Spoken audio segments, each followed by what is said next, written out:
Hey friends, it's Anna. I hope you're having a lovely start to the new year. Today we're going to be setting up my bullet journal for February. I went with a simple but elegant theme this month, and I also tried out some new spreads, which I'm so excited to share with you guys. So grab some tea or coffee, get cozy, and let's get journaling. We're starting out with a cover and quote page, so I'm drawing 2 lines to frame my title and then using this Tombow Fudenosuke brush pen to write February in a calligraphy font. I've had a few questions recently on what's my favorite calligraphy pen, and it's definitely this Tombow Fudenosuke, especially for learning calligraphy. That's the brush pen that I learned on, and then of course I still use it all the time. Now I'm adding some drawings to surround the title. When thinking about my artistic theme for February, I wanted to choose something simple, but also had in mind that I wanted to incorporate roses because I've done several floral themes over the past years, but never one with roses, and I thought February, the month of Valentine's Day, would be a perfect month for that. I'm adding in a few other doodles to complement the roses. We have a simple sprig with rounded leaves and little groupings of berries, I guess. I added those because I just wanted something other than another leaf.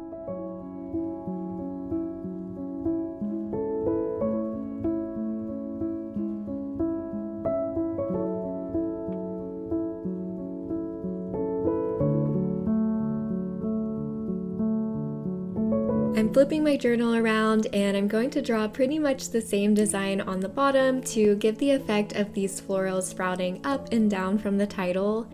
As you guys will see, I stick with these same 3 elements of the roses with the pointed leaves, the sprig, and the berries for all the drawings throughout the setup, but change it up a little on how I incorporate the art into each spread. Now it's time to add some color. I'm going to be mostly using some brush pens from the brand Ohuhu and then one Tombow color, my tried and true green 192. I think I somehow end up using this green in everything I draw. I really like the color palette of this theme though. It's warm but subtle, and I think finds a perfect balance between bright and muted. I'm coloring the leafy sprigs with a light yellow, the berries as a peachy color, the rose leaves with that green, and then for the roses themselves, I'm using this beautiful muted maroon red, which I think really just brings it all to life. Ohuhu, the brand that makes these brush pens, so kindly reached out to me and sent me these along with some of their other art products, and I've been absolutely loving all the new marker colors I now have to work with. I'll list all the color numbers I'm using in the description box below, and I'll also link any other supplies I'm using in the setup. Moving to the left, I'm creating a very simple quote page with some words by Voltaire, who said, "The most important decision you make is to be in a good mood." I thought that would be a great sentiment to keep in mind for February, and it's already even a great reminder for right now as I'm editing this video, because honestly I was not having the best day and had not approached this evening with a great mindset, but now I'm watching myself create this quote page and I'm reminded that it's up to me to choose if I'm going to enjoy the rest of this evening or not. So hopefully this quote will continue serving as a helpful reminder throughout February. I added a few little doodles to surround the words, and that's it for these simple cover pages. Next up is my calendar spread for the month. I'm starting out by writing February in a large font up top with my large black Tombow brush pen. Below that, I'll draw a calendar that will take up most of the pages. I like having a larger calendar to write events, appointments, travel, things like that. It helps me visualize how much I have going on each week of the month. I'm also thinking I might start using the spread to do content planning, but we'll see if I have enough space for that or if in future months I want to make this calendar even bigger. This one is 5x5 squares for each day in this standard A5 sized journal.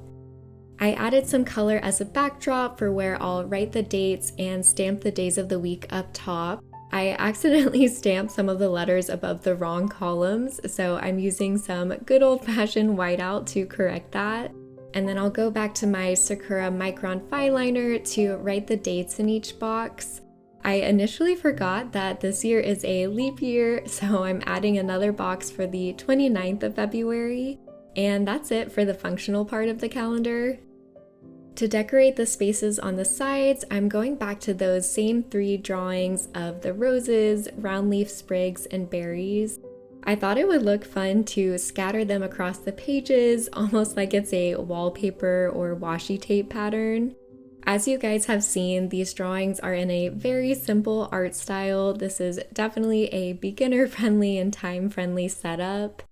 My technique for the roses was to start off with 2 teardrop shapes for the center and then draw some petals around those that slowly expand outwards and towards the front of the rose.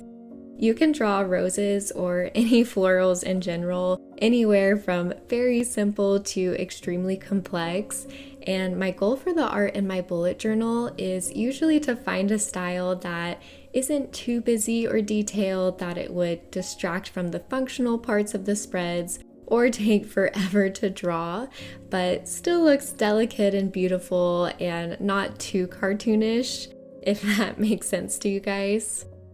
I did end up being really happy with this theme though. I think it fits February perfectly, and it was super fun and relaxing to draw. I tried to change up which way the drawings were leaning and keep the spacing between them pretty consistent, but also not too perfect.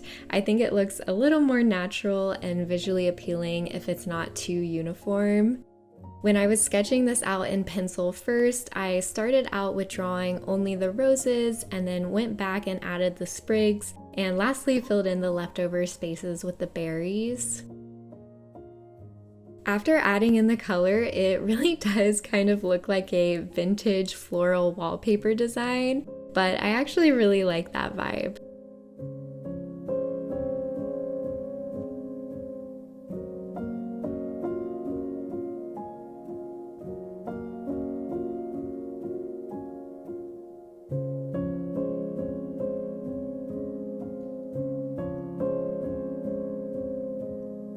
I think these colors work well for a winter month because of the darker and desaturated red of the roses, but the other colors in the scheme add a little lightness and cheerfulness to the page, so it's not so dark and dreary like sometimes winter can feel.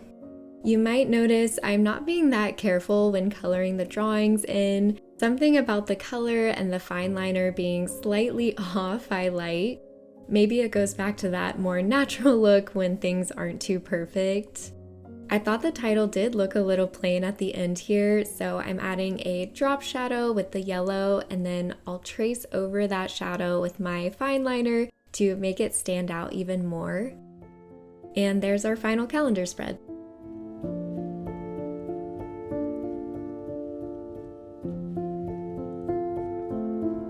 This next spread is going to contain a few different sections to help me get organized and plan out my month.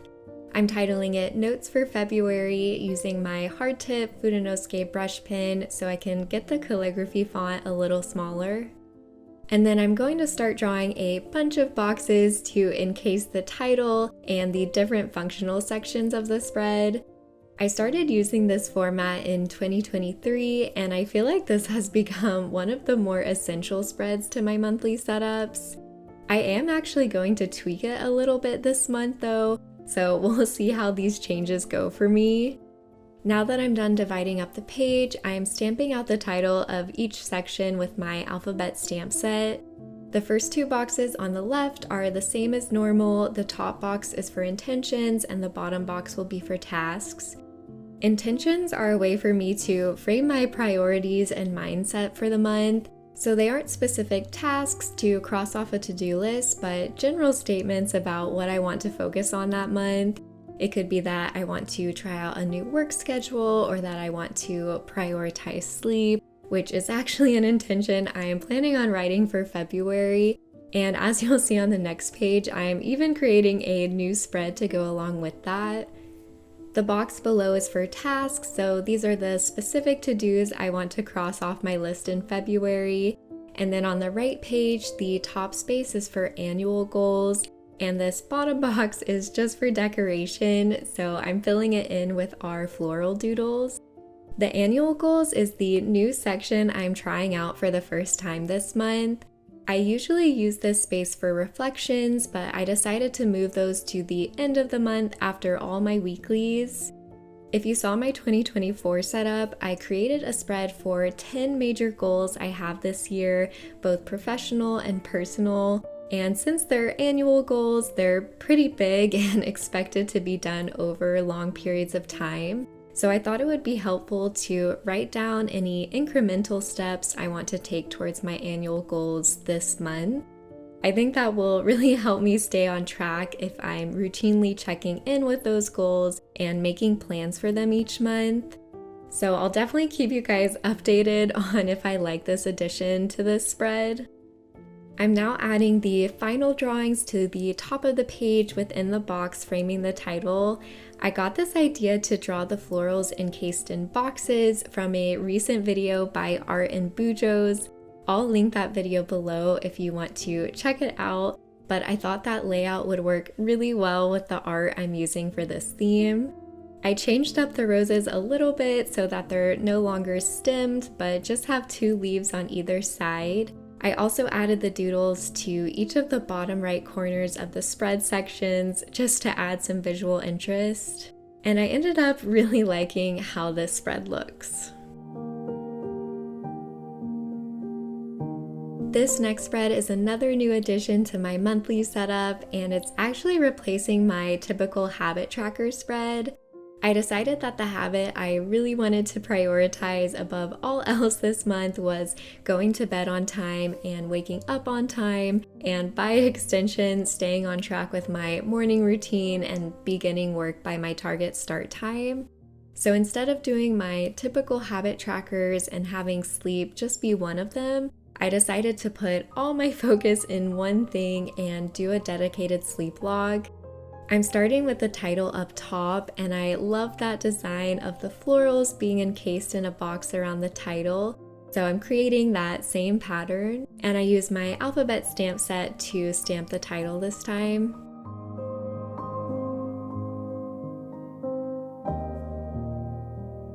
Below the title, I'm drawing an outline of the sleep log, and I'll number the squares to the left and on top. The y-axis is for the 29 days of the month, and the x-axis is for the hours of the day, starting with 9 p.m. and going through to 10 a.m. I'm also leaving a little space to the right for notes, so I can write if I slept well, if I felt tired in the morning, things like that. How I'll fill out the log is for each day, I plan on using one of the brush pens to color in the squares of that row from when I went to bed to when I got up, so that will represent my sleep hours. And then I'll use a different color to color in the hours I'm doing my morning routine, so ideally that should be from when I wake up until I start work. And then I'll use a third color to mark a line for when I start work that day. Hopefully that all makes sense. I created a key at the bottom for me to mark what colors I'm using, but I'm waiting until I color in the rest of the spread to decide which colors I'm going with. And that's it for the sleep log. I'll definitely keep you guys updated on if I like using this spread as well, and I might just keep on using it for however many months it takes me to get a handle on my sleep routine. Next up, we have my mood tracker on the right page. I'm starting out with the same title design up top. I'm going to stick with the same mood tracker format I've been using for almost a year now. I switched up a lot of things from my typical monthly setup, so I wanted to keep some things consistent. I am really excited for this upcoming year bullet journaling though, because I'm planning on experimenting a lot with new and different spreads. I'm currently reading Writer Carol's The Bullet Journal Method book, and I want to see if I can find some systems that work even better for me and also start using my journal for more things. So if you want to follow along with that journey, be sure to subscribe. I would love to have you here. Back to my mood tracker though, I've been using the 1 line-a-day method. So basically, I have 1 line for each day of the month to write any moods I experience and if there's anything specific going on related to that emotion. I like how this system gives me a little more info than just being able to log one mood per day without any context. It's also a very minimal setup. I'm just writing the days of the month on the left, and to the right of that line is where I'll have a row to write for each day. I've also started creating a color coding system for common emotions. So at the end of the month, I'll use these markers to highlight their respective moods, and that gives me a good overview of what my mood looked like throughout the month, and I can look for any patterns. Let me know if there are any spreads you guys absolutely love putting in your monthly setups, whether it be a tracker spread or anything else that you find really useful in your journal. Like I said, I'm really wanting to do some experimenting this year and try some new things, so I would love to hear any ideas, especially if you have a particular spread that you love.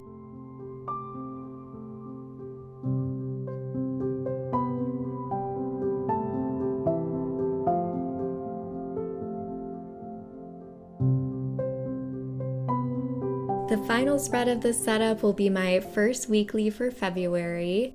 I'm going back to a calligraphy font with my brush pen for the title. I like numbering my weeks by their number in the year to keep myself on track of where we are in the year. I can't believe a whole month of 2024 has already gone by. My weekly setup takes up 4 pages in my journal and gives me a full half page for each day of the week. This right column on the last page is my rolling weekly task list, which I'm creating another box for the title. I fold the middle page of this spread in half so that this weekly list is visible no matter what day of the week I'm on.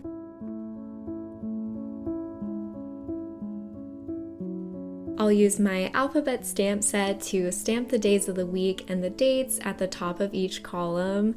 I really like this rolling weekly setup.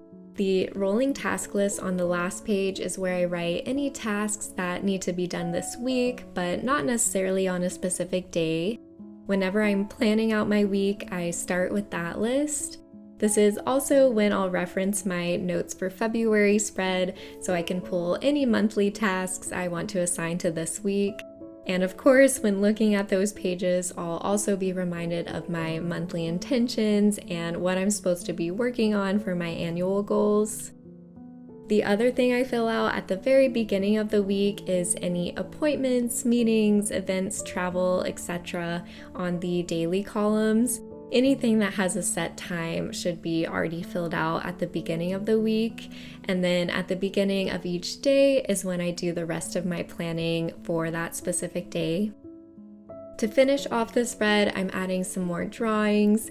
I thought the bottoms of the pages looked a little bare, so I'm going back to the stemmed roses and drawing some of those and the berries and the sprigs sprouting from the bottoms of the corners.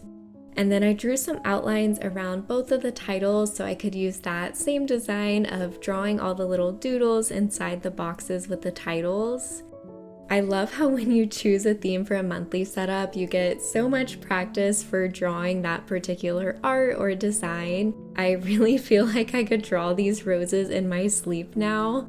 And I also just really appreciate how bullet journaling can provide a built-in way to practice my art and it still feels productive.